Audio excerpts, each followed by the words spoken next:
is going on, everybody? It's another Al Gattulo Craft Beer Cast on AM 970. The Answer, the second one to kick off 2026. How's everybody doing? Can you believe we're already in the second week of January? We're rocking and rolling. We got a great show for you tonight. Yes, Tim Pewitt, the co-owner of Wet Ticket Brewing in Rahway, New Jersey, is finally going to join me. He was under the weather a couple of weeks ago, but we took care of business this week. They just celebrated their 9th anniversary last month. We got a lot to get into with Tim. In fact, we got some stuff to get into with Tim, and maybe another collaboration between the Craft Beer Cast and Wet Ticket. Could be coming. Is it too much fun? Is it something else? We're going to see. Coming up in 20 minutes from now. Remember, no more Suds and Duds. I sort of put that on the back burner. I'll talk about some beers that I've had from time to time during the course of the show. But the last two segments of the show now will be interview-based. And if I don't get enough out of an interview with, maybe it's a shorter interview or something, maybe that last segment will kind of play around with a little Suds and Duds. But I don't want to be married to Suds and Duds every week. Let's put it that way. I hope everybody had a great New Year, Christmas celebration. I was out of work for almost 12 days, which was nice. It was great to recharge the batteries and get set for a 2026 that, look, a lot of changes in the beer world in 2025. I think we're going to continue to see that in 2026. But I do think that some of that stuff is going to level off a little bit. And as we get into the year, we'll talk more about it. But we have to continue to talk about these closings because they are happening. So Gold Spot Brewing Company at 4970 Lowell Boulevard announced its closure on social media back on Friday, the 26th of December. The owners of the building are selling the property, bringing this chapter to a close sooner than we ever expected. That's a direct quote from them. The business's last day is slated for February 1st. They say that the brewery is not going away, or the beer is not going away. They said for now, this is from them, we'll continue with distribution and look forward to hosting events all across Colorado as we shape what comes next. Owner Kelsey Heber wasn't immediately available to discuss what she has in mind for the future. This is coming from the Denver Post and Tini Riccardi. They're selling their business, but apparently, or at least they're selling the property, they want to continue the business. So whether or not the business continues in some other form, whether it's Gypsy Brewing or whatever else, remains to be seen. If we get more information, we'll get it to you. So closing but staying open, I guess? I don't know. We'll see. Other Half Brewing announced it's probably about a week and a half now, they have made a non-alcoholic IPA. Now, it's interesting that a brewer, Founders did it a couple of weeks ago. They certainly have the space to do it. Other Half certainly has the space to do it. They have an all-in, is what they're calling it. It's their hazy non-alcoholic IPA. It's 2 years in the making, built with Citrus, Simcoe, and Centennial. It's brewed to drink like a real Other Half IPA with body, mouthfeel, and flavor intact. You can go all in with a full case or ease into it with their 50-50 mix case featuring your favorite flagships. It's now available at all Other Half tap rooms, select retailers, and online. I'm interested to try this because I want to see how it is. Again, non-alcoholic beers have become all the rage. And obviously this month being dry January is a big deal to a lot of people. So it's interesting that Other Half would jump into this game. They do so much with their hazies and their stouts and and their other stuff. So I'm kind of surprised that they've decided to jump into this category, but not really. Non-alcoholic beer is an enormous financial gain for some companies if done right? Athletic Brewing is just killing it in the market. So, and by the way, thanks to my boy, Chris Fernari from Athletic. He sent me a bunch of beers over the holiday, which I have yet to get to, but I'm going to get to them at some point in the next week or two, and I'll give you a little bit of review of the newest Athletic beverages. They're doing like a canned cocktail, non-alcoholic beverage that we talked about. So we'll get into all of that in the coming weeks. But kudos to Other Half. I hope it's good. For those who don't want to drink beer or just want to take a break and drink some non-alcoholic stuff. The Lehigh Valley Brewers Guild is doing Spring Beer Fest number 4. So join Arts Quest and the Lehigh Valley Brewers Guild for an unforgettable beer tasting experience at Springfield Beer Fest number 4. Sample your way through incredible selections from over 25 local breweries and the Lehigh Valley homebrewers. Plus, you could also score exclusive swag in our raffle, where a portion of the proceeds benefit Habitat for Humanity, courtesy of LVBG. This is, let's see, there's VIP access. There's a limited edition item. You take home a special collectible from the Lehigh Valley Brewers Guild. There's a VIP raffle ticket that you're automatically entered to win. It's a 21 and older event. Of course, did I write the dates down and stuff? Of course not. So the VIP tickets, this actually, let's make sure I get the right dates for the event. It is Saturday, March 28th. This will be taking place, it looks like, from the VIP hour is from 1 to 2, and then the general admission is 2 to 4. For the VIP, the ticket price until March 20th is $58.50. If you're an arts member, it's $53.50. After March 20th, you will pay $64.50 for the VIP. For the general admission, session 1, that's $42.25 until March 20th. Then it's $47.50, and then they have a second admission from 5 to 7 p.m. That would be $42.25 until March 20th, and then $47.50 from March 21st through the 28th. Now, it looks like the VIP, so I guess the VIP is only the first session. There will not be a VIP for the second session. That's what it looks like here, from what I'm reading. And again, this is brought to you by the Lehigh Valley Brewers Guild. They don't have a listing of the beers that are going to be there, but obviously it's the people from Lehigh Valley. So if it's worth your time, maybe it's something that you want to do. And keeping it in the Lehigh Valley, Hops for Hope. This is the event that the Lost Tavern puts on every year. They have been raising money for pediatric cancer, benefiting Penn State's Thon through Penn State Lehigh Valley.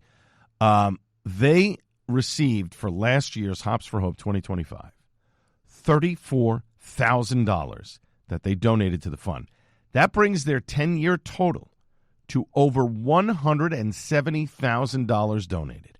That is incredible. 10 years, $170,000 donated, $34,000 last year. It's amazing. I haven't gone to the event in the last couple of years, but it's an awesome event. And the reason why I haven't gone is because the way they've changed things up, that financially for me, I don't feel like it's worth my donation and whatever. And again, I know people are going to go, what do you mean donation? Listen, I spread my money around to a lot of different things during the year. So this is one of those things where I have a lot going on, and I'm sure the next event is the same weekend this year that I already have plans of things to do, so I'm not going to be able to go. But the fact that they were able to get $34,000 in donations and raise that 10-year total to over $170,000 is outstanding. Kudos to them. If you're in the Lehigh Valley, if you're near the Lehigh Valley, it's a great event to go to. It's a 2-hour session.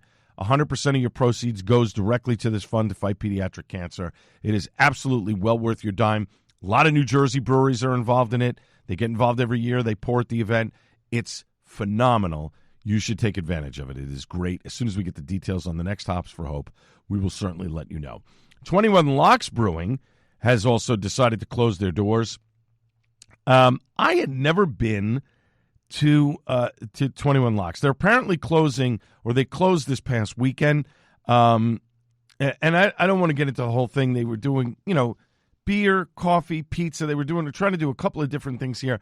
It never worked out. This is a brewery inside of Pennsylvania, just over the border from New Jersey. And unfortunately, they weren't able to succeed the way they wanted to. And again, this is a theme that we are seeing over and over again. We've seen it over the last couple of years. The pandemic, I think, certainly accelerated things.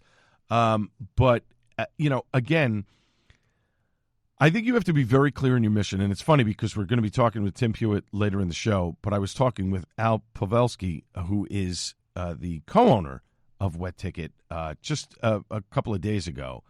And we were talking about different things when it comes to, the brewery business and stuff. And he agrees that this year is still going to be a reset for a lot of people. But interesting that, at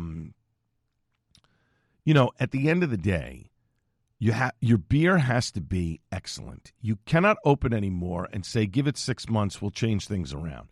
Your beer has to be firing on all cylinders when you come out the door. Your overhead cannot exceed what you planned, and sometimes that happens. But you have to be in control of your finances, of what you're spending, how much you're spending, what you're taking in, how many days a week you're going to be open. There's a lot of moving parts. Forget the distro part of it and this and that and whatever. If you're renting a space, you got to get people in your building. The beer has to be the thing that gets them in the building. After that, there's other things you can build on. But the beer is the most important. And I'm not surprised when I see a lot of these business going out. And a lot of times it's because why? It's because the beer is not good. And if the beer isn't good and people's discretionary spending is being pulled back because they don't want to waste their money, that's a problem. We'll continue with this conversation in the months ahead. Now, when we come back after a short break, we're going to have more news and notes from around the beer world, including the band lineup for the Atlantic City Beer and Music Fest, the final one, 20 years this year, and a lot more. That's next on the Al Gattullo Craft Beer Cast on AM 970, The Answer.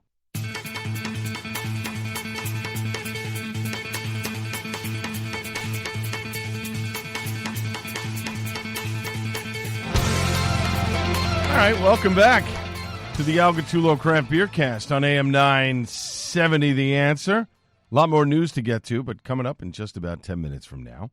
Tim Pewitt, the co-owner of Wet Ticket Brewing in Rahway, New Jersey, is going to join me. This was an interview we were supposed to do a couple of weeks ago, and Tim was not feeling good, so we postponed it, and they've just celebrated their 9th anniversary back in December. Lots to get into with Tim, and it all starts in just about 10 minutes from now.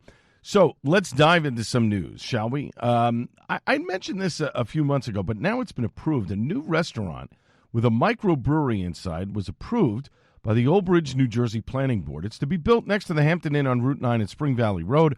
Bridal suites and an event space will be on the second floor. It's just a shade under 10,000 square feet, which will be built next to the hotel. The first floor will house the restaurant and the brewery. The second floor will have event space and 2 bridal suites. It'll be called the Hampton Inn Conference Center. They approved this, the planning board, back in November of last year. The developer is Hook Mountain Associates. They say they'd like to have it open within the next 18 to 24 months. What type of brewery is going in there? I have no idea. So it'll be interesting to see what happens. Perhaps another alternate ending? I don't. I'm just spitballing there, folks. I have no idea who's going in there. 3 Threes is celebrating their 10th anniversary. This is coming up on Saturday, February 7th from noon to 10 p.m. They say they're beyond grateful to celebrate the milestone with you. Save the date. Tell your friends. Join us for this amazing party. Tons of fun planned. Staff-created beers, unique brews dreamed up by our own crew, special beer collaborations brewed with some awesome friends, a one-of-a-kind 10-year giveaway made just for this milestone while supplies last. Louis' French Fries will be there as well with the amazing eats. Batch It Up Bakery bringing the amazing sweet treats, new beers, good food, all-day fun. They cannot wait to celebrate 10 years with you. Again, that's Saturday, February 7th from noon to 10 p.m. The Brewers Guild kicked off, the New York City Brewers Guild, I told you they kicked off their 2026 opening bash. The date for that has been set. That will be February the 21st. It'll be taking place in a different venue this year. They had been at, where was it? Why am I forgetting now? Oh, Industry City. They'd been in Industry City for a while, but that is no longer. It will now be at the Brooklyn Monarch, which is 23 Meadow Street in Brooklyn. If you follow them on Instagram at NYC Brewers, you can get all the information. VIP doors start at 1. General admission doors is from 2 to 5:30. It's a 21 and older event. Now, they also have, listen to this. So the pre-sale holiday pricing is over. The general admission tickets and VIP are still on sale. It's a little bit of a pricey ticket. It's well over $100 for the, I think it's a little over $100 for the general admission. It's more than that for the VIP. But they're also offering a fast pass, which allows you to jump the line when you arrive so that you can enter as quickly as possible. It's on their Eventbrite ticket page. Just go to Eventbrite and type in NYC Brewers, and you'll get all the information there. Again, the VIP hour starts at 1 o'clock. The general admission starts at 2, and that runs until 5:30. The Michigan Brewers Guild has just passed a law last month allowing breweries to sell non-alcoholic beer that the brewery did not produce. It greatly expands the non-alcoholic beer options that customers have access to when they go out. So they can sell beers like the Sam Adams non-alcoholic beer, Blue Moon, Athletic Brewing, Go Brewing. Michigan brewers can now sell those things without any penalty. Senate Bill, Senate Bill 512 changes the definition of beer to a beverage obtained by alcoholic fermentation of an infusion or decoction of barley, malt, hop, sugar, or other cereal in potable water with no reference to alcohol content in such beverages. This allows for non-alcoholic beer to fall under the state's three-tier distribution system that alcohol follows.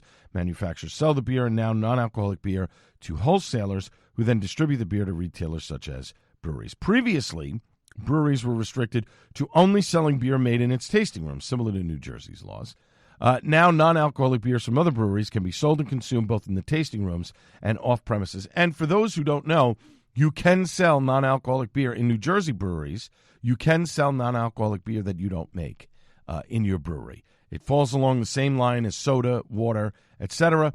The ABC has said, yes, that's not a problem. You want to buy a couple of cases of Athletic Beer Brewing and have it in your establishment, you can certainly do that. Now, I wonder, Founders has a non-alcoholic beer out now. Other Half has a non-alcoholic beer. I wonder if somebody would buy Other Half's non-alcoholic beer and try to sell it in their place. Interesting stuff.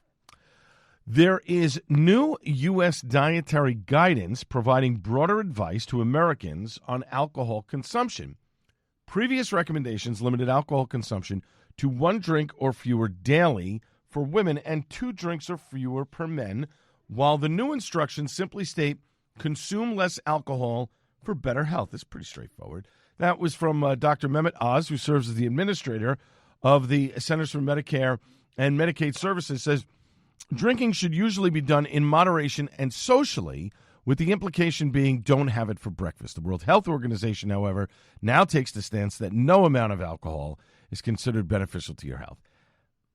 I sort of agree with Dr. Oz. Moderation, you want to drink it socially, that's fine. I don't drink every day. I certainly don't drink 2 drinks a day. And I don't try to overcompensate for that on the weekend if I decide to have a drink or not. So, the bottom line is moderation. And if you're not feeling it, don't drink. Pretty simple.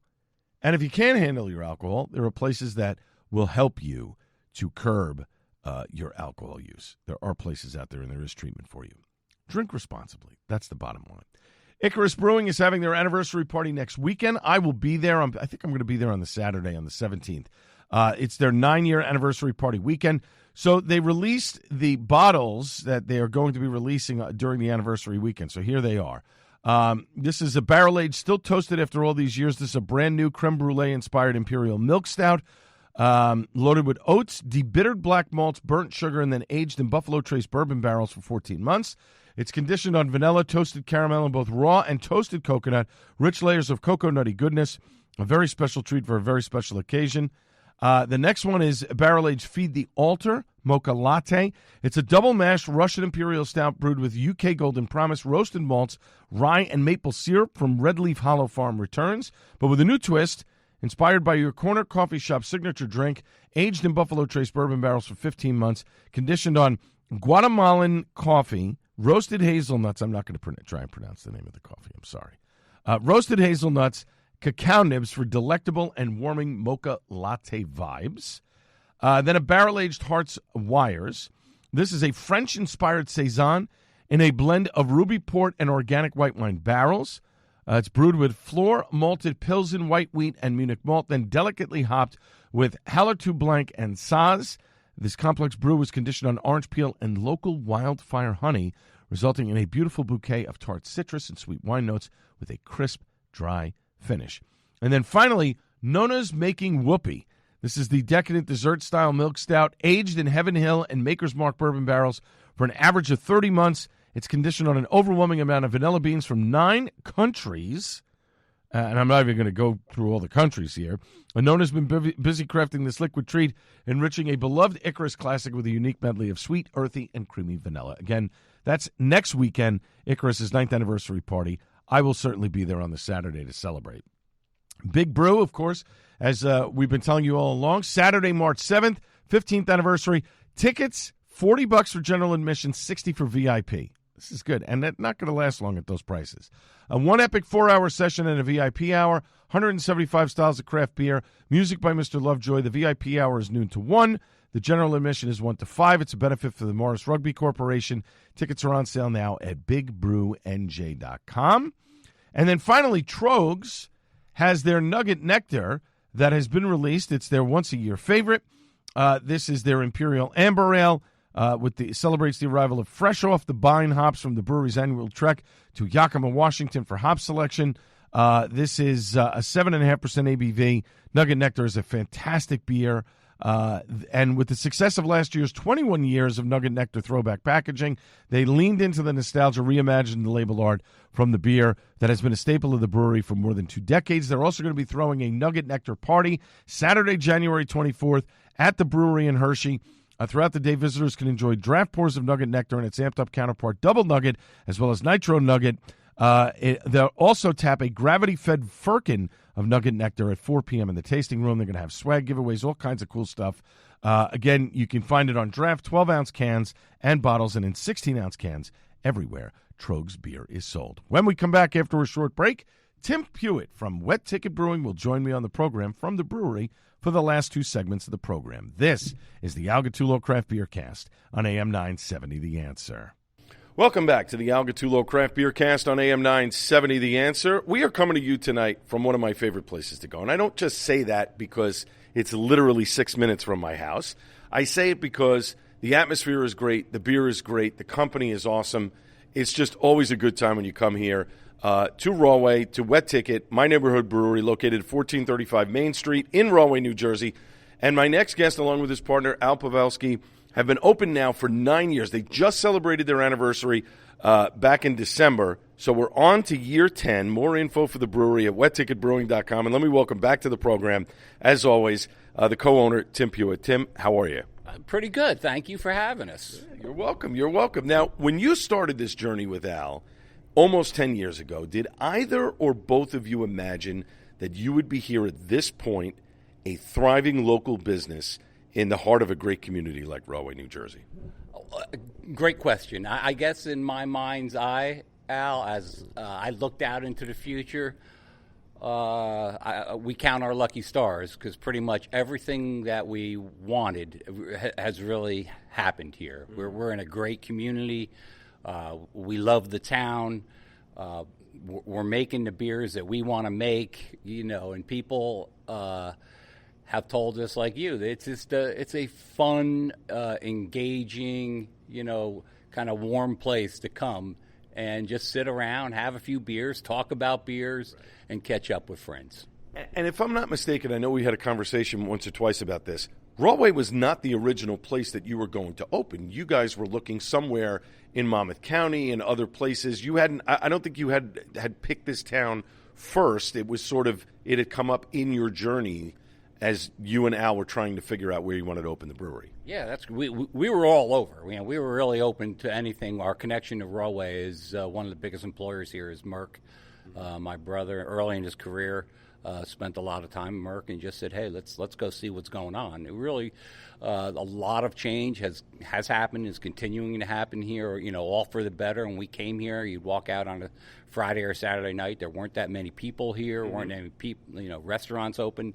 Now with all the new restaurants, all the new housing options that are not only here in Rahway in general, but right downtown, puts us within walking distance of a whole great segment of our customers. Yeah, that's a great point that you make there. 10 years ago, Rahway was not what it is today, and I've been in this county now probably close to 30 years. And I remember the only time I remember coming here to the downtown area of Rahway was to go to Nancy's Townhouse Pizza to have pizza with my in-laws, and then we would leave because there was really nothing else going on. And you're right, so many things have happened here in this town just over the last 10 years. And it's amazing, and it is a place that people want to go to. I know people see the commercial all the time of the mayor talking about this is Rawway, and and he shows the the hotel or whatever. But there is a lot of great stuff here, and you guys were fortunate to get in sort of on that ground floor as it was really starting to come up. Absolutely.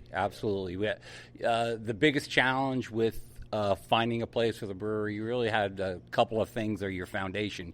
You have to have the landlord that wants you, and you have to have the town that wants you. Right. And we found both of those here. And that's interesting because 10 years ago, too, that's the other thing. A lot of breweries were opening up in industrial parks and places far away from the center of towns. And a lot of it had to do with rent, because rent was cheaper over there as opposed to being in a town center. Maybe the town wanted you, but not necessarily, hey, I don't want you right in the middle of all the action where kids could come by. Go somewhere where you could be, in and tucked away, elsewhere. So, again, I think that was the foresight of you guys to say, hey, we need to be in a town center somewhere so that people see us and the activity is coming around. That's always a great thing and great foresight from you guys. We're talking with Tim Hewitt, one of the co-owners and the brewmaster of Wet Ticket Brewing, making great beer out of Rawway, New Jersey. More info, wetticketbrewing.com. They're on the social media as well, Facebook, Instagram at Wet Ticket as well. We're here on the Al Gattullo Craft Beer Cast on AM 970. The Answer. I want to talk to you about one of the newest beers that you have out, because it has quickly become one of my favorites, the Wired Copper Ale. I haven't seen anybody in New Jersey do a copper ale in quite some time. In fact, I think the last time I had a copper ale was not even from New Jersey. It was from a brewery in California, Alosta Brewing, that did it about 10 years ago for the actually, no, it was probably about 8 years ago for the 25th anniversary of Throwing Copper from the band Live. So what made you decide to make a copper ale? Well, I mean, if you just look at what we have here, it's just, quite honestly, it was something we hadn't done before. If you look at our menu up there now, I think that's why we continue to thrive. Is there is something for everyone, yep. And so we're almost always it's been busy actually over the last few weeks. The holiday season, we're out of a couple things right now. We'll be filling in those things, but it's the variety. There, everything from seltzers to the New England IPAs, which I think we have a few of them that are really right up there, I think, with some of the best, along with a milk stout, a pumpkin beer in the fall, an American lager, a heavily fruited sour. So there's a little bit of everything for everybody. Yeah, and that's the thing. You embrace the sour thing, because I remember when you guys first started, you had a couple of IPAs, you had a pale ale, you had a porter, a couple of other things, but the sour thing took you a while to embrace because it wasn't your style. But I think you finally, either enough people, bothered you about it or asked about it to say, hey, you're going to make one, or you decided, all right, let's try a batch and see what happens. And it took you a little bit to get it where you wanted it to be. But now if you look at your menu, you have a blueberry lemon sour, you have the guava sour that's out, you have the all of these different things that 5 years ago you wouldn't have made. That's another thing. You decide, okay, let's try this and see what happens, and it's become a huge hit. Well, I think it's just our ability. Sometimes we don't always know what to do, but when people tell us, my little running inside joke was we have a suggestion box. Right. And I didn't call it the suggestion box anymore. I called it we want a sour box. So finally, we relented. Yeah, and, it's funny. See, that's the other thing, and I tell this to people all the time, and breweries, take note of this.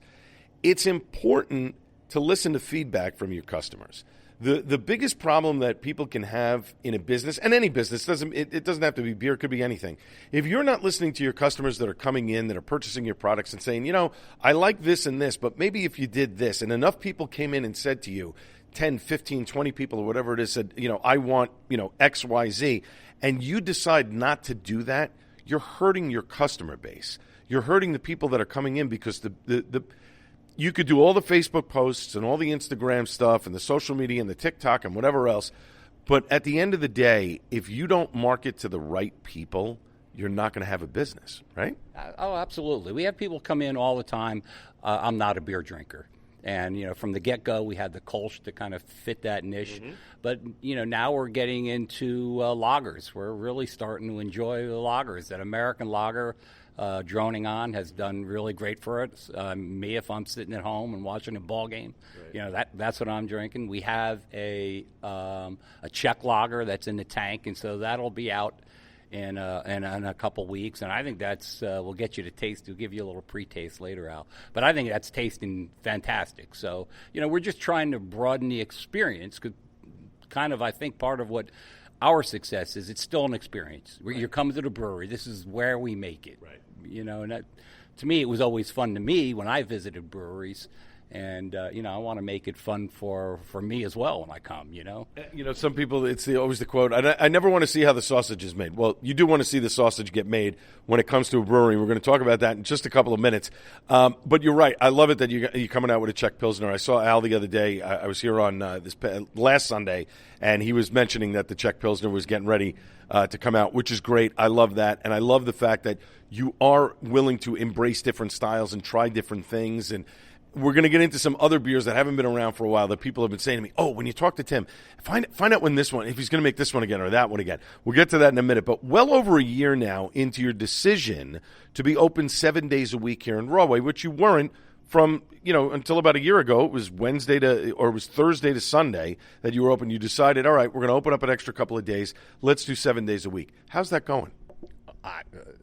I think overwhelmingly it's been a success. There really hasn't been a week where we've looked back and said, this we could have or should have been closed. So it was time. I mean, like you said before, the customers were asking, and so there was really no reason not to. Yeah, and your co-owner Al was saying to me the other day about how businesses saw that and started opening up on Mondays now, so that there is more of a buzz in the town. Because, look, Mondays is generally a day where restaurants close because they want to give their employees a day off or whatever it is. But it seems, though, now it's had a positive effect on the rest of the town, saying, hey, they're bringing in a little bit of business. Maybe we can bring in a little bit of business. Even if we're not open, noon to 10, maybe we're open only for dinner from 4 o'clock until 9 o'clock or whatever it is.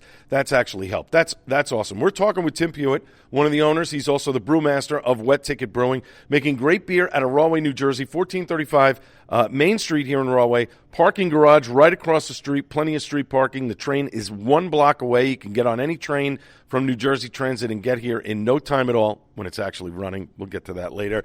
We're going to take a quick break here, and then we're going to have more from co-owner and brewmaster Tim Pewitt from beautiful Rahway, New Jersey. Wet Ticket Brewing on the Al Gattulo Craft Beer Cast on AM 970 The Answer. Welcome back to the Al Gattulo Craft Beer Cast on AM 970 The Answer. We're coming to you from Wet Ticket Brewing, my neighborhood brewery, located in Rahway, New Jersey, 1435 Main Street. They are open every day, 7 days a week, blocked from the northeast corner and North Jersey coastline trains. Plenty of parking across the street in the huge garage, or you can park on the street if there's available parking. Co-owner and brewmaster Tim Pewitt joins me again. Back in October, Tim, the Rahway Chamber of Commerce gave you a grant for $3,000 to help out your business, the proceeds of which you guys had posted would be to upgrade and improve the beer garden. Have you had any discussions yet on what you're going to do to improve it? The main project will be our beer garden is our parking lot. Right. So it's fenced in, and what we're looking to do as kind of the primary project with that grant money is to put up a kind of a covering, and also get some artwork. Okay. Whether it be our logos, some pictures of beer tanks to kind of make it more of a beer experience back there. Very cool. So this way, when everybody says rain or shine, now you don't have to worry about that because it's going to be undercover. Well, so we've had the tent. So this is the fences along the side, around the perimeter. Got it. Okay, very good. I love it because the beer garden experience, huge hit for you guys the last few years. Whether it's bands, Yappy Hour, Oktoberfest, etc. Anything you want to do out there differently next summer, or you want to keep it the same? I think it's pretty much going to be the same. I think in the summers, generally, we have music every other Saturday.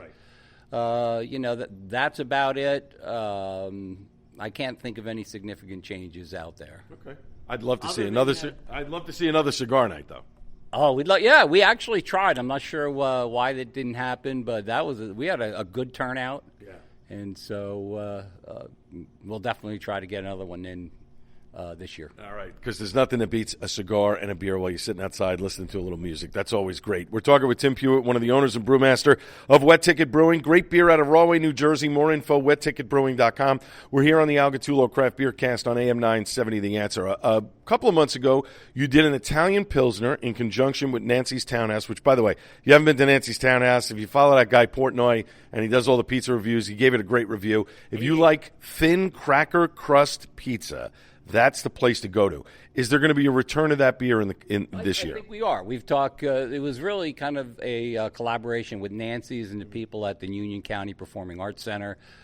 We basically got the approval from both of them. Nancy would love. She sold a bunch of it, and I think it was the perfect beer that went with food. So yes, that is on our kind of.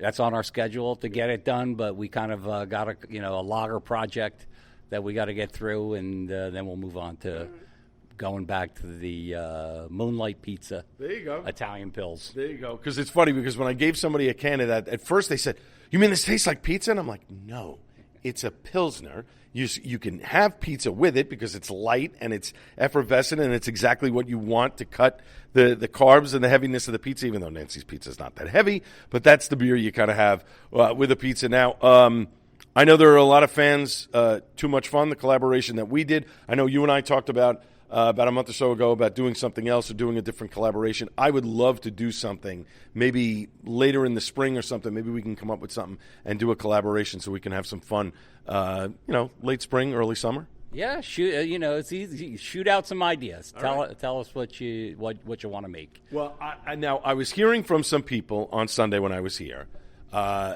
One person, no names mentioned. One person wants to see a nut brown ale, which I think you did a nut brown ale not too long ago. But also a couple of people were mentioning the lager. So I like the fact that you're doing a Czech lager now. So obviously, and you said this, you have a lager project. So there's other stuff that's going in there. Wait a minute. All right, full disclosure. Since we're on the radio, I have to point out what Tim just did. So when you walk into Wet Ticket, there are pictures of the labels from some of the various beers that Wet Ticket has done. There's the Taste Like the Tropics. There's Taste Like some of the watermelon wheat. There's Fully Juiced. But in the corner, tucked in when you come here, there is the Rahway or the Highway Imperial Porter that sits at about 8.8% ABV. This is a porter that came out, got to be 7 or 8 years ago.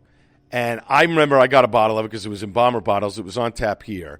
And you haven't made that beer since then.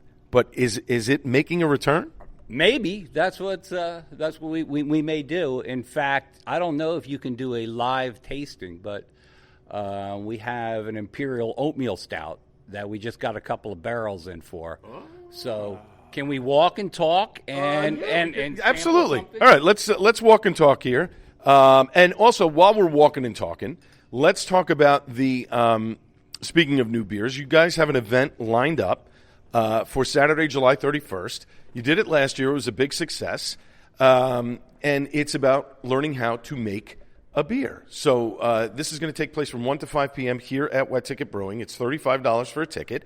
And the folks that come here get the opportunity to experience how you guys make the beer. And they get a hand in the process, right? Yes, and I do believe it's January. Not did I say July? I'm sorry, January. January 31st. January, yeah. I'm looking at summer. I think I had the most fun that day. I mean, to get with all these people who are really kind of your people, that would spend money and come on a Saturday afternoon and not only be able to talk about beer. We had people dumping sacks in the grain mill, showing them how we use a hydrometer. It really was, I believe, fun for them. We got a lot of positive feedback, but for Sean and I, Sean Ward, my assistant head brewer, it was more fun for us. Yeah. I mean, to just do what we do with people who are jazzed up about it. Yeah, that was the cool part. And if I'm not mistaken, if I remember, there had to be at least 24 people in here. It was a sold-out event.